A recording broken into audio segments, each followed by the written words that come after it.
तमाम लेफ्ट पार्टियां या समाजवादी पार्टियां ये करती रही हैं कि नीतीश कुमार को बड़े बचा के चलती है।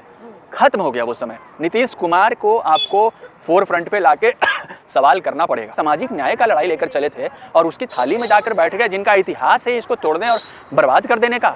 पूरे देश में जहां भाजपा की सरकार थी वो उनको नॉर्मलाइज कर दिया गया कि बुलडोजर से उन सारे लोगों के घर तोड़ दिए जाएं जो आपके खिलाफ हैं, आपके विचार के खिलाफ हैं, आपके नीतियों के खिलाफ हैं। तो ये तमाम चीज़ें अभी तक भाजपा के सरकार में रिजिम में हम लोग देख रहे थे। एक नई बात क्या हुई जो बिहार में देखने को मिली है कि अभी तक कुछ हद तक जो समाजवादी धारा में यकीन करने वाले लोग थे ये मानते थे कि नीतीश कुमार की मुख्यमंत्री जो हैं वो भाजपा के जैसा बर्ताव या व्यवहार नहीं करेंगे, वो उस लाइन को मेंटेन करेंगे, चाहे थोड़ा डाइल्यूट हुआ हो, चाहे वो भाजपा के समर्थन से ही सरकार बना रहे हों। लेकिन अभी तक हम कास्ट सेंसस जैसे मुद्दों को भी देख रहे थे। तो ऐसे चीज़ों पर नीतीश कुमार अपना स्टैंड फर्म कर रहे थे। लेकिन एक बड़ी बदलाव जो इस जीत के बाद हुई है, जैसा आप लोगों ने कहा कि बहुत बड़ी जीत है, तो शायद चुनाव में भी हमने देखा कि नीतीश कुमार को अब गुरेज नहीं है भाजपा की उस मशीनरी को इस्तेमाल करने में, जिससे चुनाव इस तरीके से भी जीते जाएं जिससे उस मशीनरी का जो कॉन्स्टिट्यूशन पे डिपेंडेंट थी उसको तोड़ दिया जाए, तबाह कर दिया जाए। ये कॉन्फिडेंस वो लाते कहाँ से? ये इस बात से आती है कि एक बार जीत जाया जाए, एक बार किसी तरीके से सत्ता में आ जाया जाए। क्योंकि देखिए नीतीश कुमार को हमेशा से प्रधानमंत्री बनने का बहुत शौक रहा है, लेकिन उस साथ में ये भी जानते हैं कि प्रधानमंत्री हम तभी बन पाएंगे जब सब कोई विपक्ष की पार्टियां हमको मिलकर अकेले समर्थन कर दे। और अगर नहीं करोगे, देखिए ये किस तरीके की राजनीति है या चाटुकारिता इसको कहे कि अगर तुम हमको समर्थन नहीं करोगे जो भाजपा के विरोध में है तो हम भाजपा के साथ चले जाएंगे। अरे आप राजनीति कर रहे हैं, संघर्ष कर रहे हैं, लड़ाई कर रहे हैं, सामाजिक न्याय का लड़ाई लेकर चले थे और उसकी थाली में जाकर बैठ गए जिनका इतिहास है इसको तोड़ने और बर्बाद कर देने का। और आप चुनाव के बाद ये वो हर काम कर रहे हैं जो भाजपा अपने राज्यों में करती रही है जहां वो बहुमत में है। तो नीतीश कुमार अभी तक एलाई हुआ करते थे भाजपा के, अब मुझे लगता है कि अब वो समय खत्म हो गया है जब उनको एलाई कहा जाए। वो भाजपा के एक बड़े कैडर के रूप में उभर रहे हैं जिनको भाजपा बीते जाते समय अपने कैडर में, अपने संघ में, अपने विचारों में सम्मिलित कर लेगी। 4-5 साल पहले आप लोगों ने 4-5 साल से देख रहे हैं CNRC पर उनका स्टैंड आपने देखा होगा, बड़ा ढुलमुल रवैया, वॉकआउट कर जाना संसद से, उसके खिलाफ ना बोलना, जो जीरो टॉलरेंस की बात करते थे, कम्युनलिज्म, करप्शन और अच्छा पहले नीतीश कुमार से गृह मंत्रालय छीना गया, फिर उसके बाद बीजेपी वहाँ ऐलान करती है जो सम्राट चौधरी है कि हम बुलडोजर राज से जो है वहाँ कानून व्यवस्था स्थापित करेंगे। ठीक है, देखिए मेरी बात समझिए, इलेक्टोरल पॉलिटिक्स का अपना एक लिमिटेशन होता है। पहले आप समझिए कि नीतीश कुमार केंद्र में मंत्री हैं, नीतीश कुमार के ललन सिंह। नीतीश कुमार को मालूम था कि अगर ये अपनी सरकार, इस सरकार से अपना समर्थन खींच लें और चंद्रबाबू नायडू को अपने साथ मिला लें तो सरकार गिर सकती है। लेकिन बजाय उसके उन्होंने उस धारा को समर्थन दिया जिनके बारे में कहते थे कि RSS बहुत बड़ा जिम्मेदार है गोधरा और गुजरात के दंगों के लिए। तो उनके साथ समर्थन दिया और साथ में ये भी इंश्योर किया कि बिहार में भी इनकी सरकार बची रहे। उसके लिए इनको बड़ा कीमत चुकाना पड़ेगा। आप कहे छीन लिया गया, छीन नहीं लिया गया, नीतीश कुमार ने दिया क्योंकि उनकी भी उतने उसमें। देखिए अब हम लोगों को इस बात से बचना चाहिए, तमाम लेफ्ट पार्टियां या समाजवादी पार्टियां ये करती रही हैं कि नीतीश कुमार को बड़े बचा के चलती है। खत्म हो गया वो समय। नीतीश कुमार को आपको फोर फ्रंट पे लाके सवाल करना पड़ेगा। भाजपा से सिर्फ सवाल करना बिहार में बंद करना पड़ेगा क्योंकि सरकार में नीतीश कुमार भी है। इसलिए नीतीश कुमार के चाहे बिना ये सब हो रहा है, मैं ये नहीं मानता हूँ। और नीतीश कुमार ने अपने वैचारिक समझौते किए हैं, मैं ये भी मानता हूँ। और नीतीश कुमार जो अपने आप को बहुत पुरोधा कहते रहे हैं, उनके ट्रिपल तलाक पे उनका स्टैंड देख लीजिए, EWS पे उनका स्टैंड देख लीजिए, जो अभी बाबरी मस्जिद पे छोड़ दिए गए सारे लोगों को, राम जन्मभूमि पे जो वर्डिक्ट आया उन पे उनका स्टैंड देख लीजिए।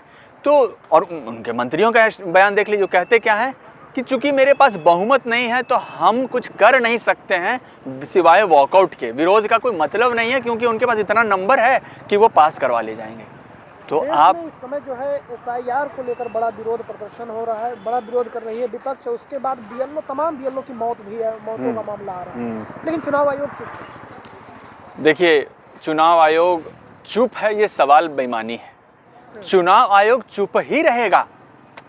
अब ये सवाल करना, आप लोग बार बार सवाल को वहाँ लेके जा रहे हैं जहाँ जनता उससे आगे निकल चुकी है। जनता ये जानती है कि ये चुनाव आयोग भाजपा की आयोग है, सीबीआई आयोग भाजपा की आयोग। कौन से ऐसे संस्थान बचे हैं जो इस देश में पंगु नहीं हो गए?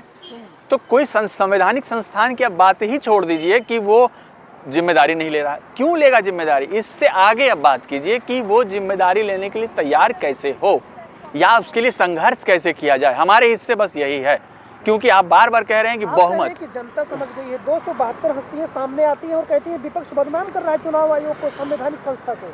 ठीक है, चुनाव आयोग को अगर बदनाम किया जा रहा है तो अब मैं 2-3 सवाल कहता हूँ और बहुत वाजिब सवाल कहता हूँ कि चुनाव से ठीक 3 महीने पहले या 2 महीने पहले एसआईआर आप क्यों शुरू करते हैं? क्या आपके पास उससे लंबा वक्त था? मैं बताता हूँ, मैं बिहार से आता हूँ, जितने BLOs हैं और उनके ऊपर के जो अधिकारी हैं उनसे पूछिए कि क्या उन्होंने फेयर तरीके से ये सारे सर्वे करके एसआईआर किया है। एक आदमी बता दीजिए बिना कैमरे क्यों बोल दे कि हाँ हुआ है।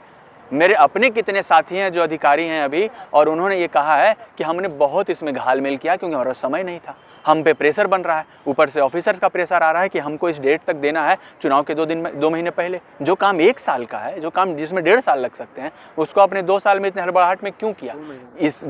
2 महीने में जो किया इसमें हड़बड़ाहट में क्यों किया? इसके लिए आपका जवाब नहीं है। क्या आपके पास समय नहीं था? तो ये सवाल का जवाब नहीं देंगे। आपसे जब पूछा जाएगा कि जो वोट चोरी हो रहा है उसके जो एड्रेस, राहुल गांधी ने प्रेस कॉन्फ्रेंस के कहा, तमाम पार्टियों ने कहा, लेफ्ट की पार्टियां ने कहा, CPI ML ने कहा कि आप पब्लिक क्यों नहीं करते हैं जो CCTV कैमरा है। ये कहते हैं कि माँ बहन का फ़ोटो हम पब्लिक नहीं कर पाएंगे। अरे भाई, तुम चोर हो ये बात मान लो ना। तुम पूरे देश में CCTV कैमरा और सर्विलांस की बात करते हो और यहाँ पे कह रहे हो कि नहीं उनकी प्राइवेसी का मसला है। किसी माँ बहन ने वो तुमको रोका? वो तो पब्लिक स्पेस में जाके वोट दे रहे हैं भाई, कोई प्राइवेसी का कहाँ से मामला हो गया? सड़क पे लोग वोट देते हैं, उसकी वीडियोग्राफी होती है, तो तुम इस्तेमाल कर रहे हो देखने के लिए, जनता देख लेगी कि तुम चोरी कर रहे हो कि नहीं, तो प्राइवेसी का मामला हो गया। तुम चोर हो और तुम अकाउंटेबिलिटी से बचते हो। तो ये सारे इंस्टेंसेज इस बात की तरफ इंगित करते हैं। कुरैशी साहब ने कहा, SY कुरैशी जो हमारे पूर्व चेयरपर्सन रहे, चीफ इलेक्शन कमिश्नर रहे, उन्होंने क्या कहा कि इस तरीके से चुनाव आयोग की स्थिति कभी नहीं थी कि बिना बोले बिना बात किए सरकार के कदमों में ऐसे झुक जाना उनकी क्या मजबूरी है, जबकि बहुत अच्छे पक्ष होते हैं, जबकि बहुत पेमेंट मिलता है इन लोगों को, हमारा टैक्स पैसा का पेमेंट खाते हैं। मतलब JNU का बच्चा आवाज़ उठा दे, यहाँ का स्टूडेंट सवाल कर दे सरकार से, तो टैक्स पेयर का पैसा बर्बाद कर रहा है। तुम संवैधानिक संस्था में बैठे हो, तुम अपने जिम्मेदारी से भाग रहे हो, चोरी करवाते हो अब सरकार वालों को, तो तुम टैक्स का बहुत सही इस्तेमाल कर रहे हो। तो ये बाइनरी नहीं चलता है और ये बाइनरी चलने भी नहीं दिया जाएगा, खासकर विश्वविद्यालयों में। विश्वविद्यालयों से आवाज़ उठती रही है, JNU से हमेशा आवाज़ उठता रहा है और आगे भी उठेगा। तो जब चुनाव आयोग भी इस तरीके के कुकृत्य में शामिल रहेगा, पुरजोर तरीके से सवाल उठाएंगे। क्या चुनाव आयोग तक निष्पक्ष संस्था है? क्या मजबूरी है कि वो बीजेपी के गोदी में बैठ जाए, जिस तरह से बता रहे हैं विपक्ष के लोग? दुनिया भर में जब भी लोकतांत्रिक व्यवस्था में कोई संस्थान बना है तो ये 2 पैमानों पे बनता है, एक जनता की आवाज़ के बदौलत और दूसरा जो रूलिंग क्लास होता है, जो सत्ता में बैठे लोग होते हैं, उनके शासन करने के चरित्र पे। तो अभी तक इस तरीके से जो फासीवाद जो हम लोग बार बार कहते हैं, उसको समझने की ज़रूरत है कि फासिस्ट ताकत क्या है। फासिस्ट ताकत यही है कि सारे संस्थाओं को अपने घुटने में ला के रख दो, सारे विरोध की उठती हुई आवाज़ों को अपने घुटने में।